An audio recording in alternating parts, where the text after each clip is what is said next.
Sayang kumbang mencari makan, terbang seiring di tepi kali. Selamat datang kami ucapkan, moga diiring restu ilahi. Bismillahirrahmanirrahim. Alhamdulillahirrabbilalamin. Wassalatu wassalamu ala asyrafil anbiya wal mursalin wa ala alihi wa sahbihi ajma'in. Assalamualaikum warahmatullahi wabarakatuh. Salam sejahtera, salam satu Malaysia. Ahli panel dan sidang hadirin yang dirahmati Allah. Segala puji-pujian kehadrat Allah Subhanahu Wa Taala kerana dengan limpah kurnia dan izinnya dapat kita bersama-sama bersua dalam forum pada pagi nirmala yang bening lagi ceria ini. Tidak lupa juga untuk saya memperkenalkan diri. Saya Siti Zaidah binti Syahabuddin merupakan moderator pada forum pagi ini. Hadirin yang dihormati, tajuk forum kita berkisar tentang media sosial sebagai inisiatif perkasa dakwah. Baiklah, bersama saya adalah 3 orang ahli panel yang tidak asing lagi. Baiklah, ahli panel pertama, Saudari Nur Sakinah binti Muhammad Razali. Selamat datang, Saudari. Seterusnya, ahli panel kedua, Ayu berbaju kurung Saudari Nur Aina Akilah binti Manzur El Hasan. Selamat datang, Saudari. Dan di ujung sana nampak pemalu tapi bijak berkata-kata, Saudari Nur Fadilatul Akma binti Azhar. Selamat datang juga buat Saudari. Selamat datang, terima kasih. Baiklah, sebelum saya menyimpang lebih jauh, soalan saya pada panel pertama. Apakah yang dimaksudkan dengan media sosial? Baik, terima kasih kepada saudari moderator. Pada kesempatan ini, saya akan menerangkan mengenai maksud media sosial. Menurut Kamus Dewan, media adalah alat perantara komunikasi atau perhubungan. Manakala sosial pula adalah perihal kemasyarakatan dan pergaulan.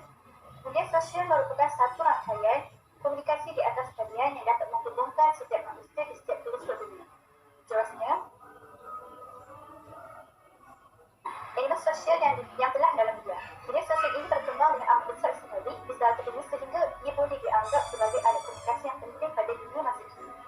Buktinya kita dapat melihat dengan wujudnya aplikasi yang digunakan seperti Facebook, Twitter, Instagram, TikTok dan banyak lagi. Malahan, sosial media juga mempunyai banyak kategori yang tersendiri seperti media sosial sebagai forum perbincangan, media istimewa, mengadakan video secara langsung, tempat berniaga dan sebagainya. Tambahan pula, penggunaan media sosial bukan sahaja alat perhubungan tetapi ia juga digunakan amat luas dalam bidang perniagaan, keagamaan, politik, perubatan dan lain-lain. Tambah sesawang rangkaian sosial tersebut telah menjadi satu trend dalam kehidupan masyarakat masa kini. Golongan khususnya remaja telah menjadikan penggunaan media sosial ini sebagai media untuk mengisi kekosongan waktu mereka. Hal ini disebabkan oleh aplikasi yang tersebut yang terdapat di media sosial yang canggih dapat menarik perhatian mereka yang berjiwa-jiwa. Justru mempunyai akaun di nama sosial ini merupakan satu kemestian dalam kehidupan masyarakat. Kita akan dianggap ketinggalan zaman yang kuno jika kita tidak cakna dengan istilah atau isu yang dibicarakan dalam media sosial. Secara tidak langsung, penggunaan nama sosial ini memberi kesan positif dan negatif terhadap gaya hidup masyarakat itu sendiri. Sekian sahaja daripada saya serahkan kembali kepada saudara moderator. Terima kasih kembali kepada panel pertama kita. Okey, sekarang kita beralih kepada panel kedua. Bolehkah panel kedua menerangkan perkaitan media sosial dan dakwah? Terima kasih kepada saudara moderator.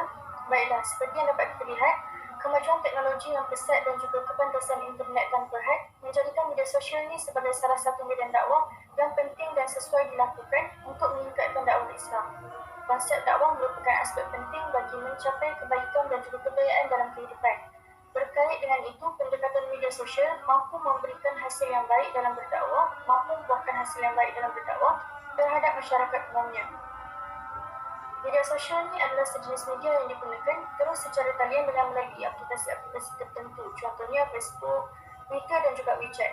Media sosial juga merangkumi blog, forum dan rangkaian sosial. Dakwah pula merupakan suatu interaksi penyampai dan penerima melalui pelbagai cara yang bertujuan untuk menyeru masyarakat maupun individu itu sendiri untuk beriman dan taat kepada Allah dan Rasulnya, bersesuaian dengan garis akidah, syariat dan akhlak Islam. Masyarakat memerlukan nasihat dan salah satu jalannya adalah dengan berdakwah. Kalau kita lihat keadaan teknologi zaman sekarang, media sosial adalah salah satu jalan yang sesuai digunakan untuk sampaikan seruan kebaikan tersebut. Berdakwah dalam media sosial merupakan inisiatif yang berkesan dan memberi implikasi positif. Implikasi melalui penggunaan media sosial ini dapat dilihat melalui sudut masyarakat dan individu itu sendiri. Implikasi terhadap individu melalui pendekatan kesan apabila seseorang individu mampu menjalankan tanggungjawab dengan baik. Dalam pada itu, penyebaran dakwah melalui media sosial menjadi keutamaan kerana mampu sasaran lebih ramai target melalui pendedahan dakwah yang dilakukan atas tujuan meniru kepada kebaikan. Peranan media sosial yang meluas dan boleh dikatakan jadi keutamaan generasi Y ini amat penting dalam penyampaian dakwah. Dakwah adalah perlu berdasarkan sabda Rasulullah SAW yang bermaksud, sampaikan dariku walaupun satu ayat. Berdasarkan riwayat Al-Bukhari ini, telah menunjukkan bahawa dakwah adalah penting untuk dilakukan, yang mana Nabi Muhammad SAW menyuruh untuk berdakwah dan sampaikan dakwah tersebut melalui pelbagai cara, walaupun hanya satu ayat yang digunakan untuk seluruh masyarakat melakukan kebaikan dan juga menjauhi kemungkaran. Sesungguhnya dakwah itu dituntut dalam Islam. Sekian sahaja daripada saya serahkan kepada saudari moderator. Terima kasih kepada panel kedua kita. Okey, adalah wajar untuk mengatakan bahawa ia adalah tak adil untuk mengatakan bahawa media sosial ni hanya bagi kebaikan. Seperti adanya siang kepada malam, adanya pengalaman kepada kesusahan, media sosial juga ada kesan buruknya. Sekarang kita akan mendengarkan pengupasan daripada panel ketiga mengenai kebaikan dan keburukan media sosial. Silakan. Terima kasih kepada saudari moderator. Seterusnya, apa yang kita dapat daripada kebaikan? Sebagaimana kita ketahui, penggunaan media sosial dapat menambah kenalan yang baru. Di samping hubungan yang telah lama terputus, dapat dieratkan semula. Apabila seorang itu telah mendapatkan sesuatu pengajian di sekolah, menyebabkan mereka telah terputus hubungan antara satu sama lain. Media sosial ini digunakan sebagai satu medium, utama untuk mencari kenalan lama yang telah terputus. Mereka dapat mengetahui kejayaan yang telah diceburi oleh rakan yang telah berorientasi antara satu sama lain. Selain itu, ramai remaja juga menghabiskan masa mereka dengan media sosial. Dengan adanya laman sesawang sosial, mereka dapat menyalahkan mereka dengan melayari Facebook. Bagi mereka yang tidak, di samping mengisi masalah, ada antara mereka membuat bisnes dan membuat promosi melalui laman sesawang sosial seperti Facebook dan Twitter. Mereka juga dapat menjadikan laman sesawang sosial tersebut sebagai alternatif untuk menambahkan pendapatan bulanan mereka.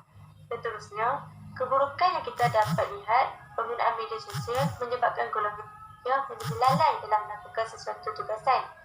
Pelbagaian aplikasi yang menarik seperti permainan yang terdapat dalam media sosial mampu menarik minat media sosial tersebut. Tambahan pula, penggunaan media sosial juga memberikan pelajaran dalam remaja. Hal ini menyebabkan mereka mengabaikan pelajaran kerana tiada masa yang diperuntuk untuk mengulang kaji pelajaran. Justru, penggunaan media sosial melalui internet menyebabkan berlakunya banyak penipuan atau pemalsuan. Hal ini demikian kerana terdapat banyak kes penipuan yang berlaku terutamanya dalam kalangan remaja perempuan. Perkara ini disebabkan oleh mereka yang baru dikenalinya melalui media sosial. Mereka biasanya akan mengikut semua kemahuan yang diminta oleh rakan dalam media sosial tersebut. Sekian dari saya serahkan kepada moderator. Terima kasih saya ucapkan kepada ketiga-tiga ahli panel kita kerana sudi hadir dan sudi menyuarakan pendapat masing-masing. Moga apa yang kita dapat hari ini tak hanya sekadar masuk telinga kanan, keluar telinga kiri. Kesimpulannya, penggunaan media sosial ini mendatangkan pelbagai kebaikan dan keburukan kepada semua lapisan masyarakat. Namun, impak negatif yang wujud harus diberi perhatian yang serius oleh pihak berkuasa untuk mengambil tindakan yang sewajarnya terhadap media sosial yang tidak bertanggungjawab. Sebagai manusia yang berakal, pastinya kita perlu menangkis setiap perkara yang buruk. Pepatah ada mengatakan bahawa mencegah itu lebih baik daripada mengubati. Terimalah serangkap pantun indah daripada saya. Tuailah padi antara masak, esok jangan layu-layuan. Intailah kami antara nampak, esok jangan rindu-rinduan. Salam hormat, ceria-ceria selalu. Akhir kalam, orang putih, orang Pakistan. Terima kasih, syukran jazilan. Wabillahi taufiq wa hidayah. Assalamualaikum warahmatullahi wabarakatuh.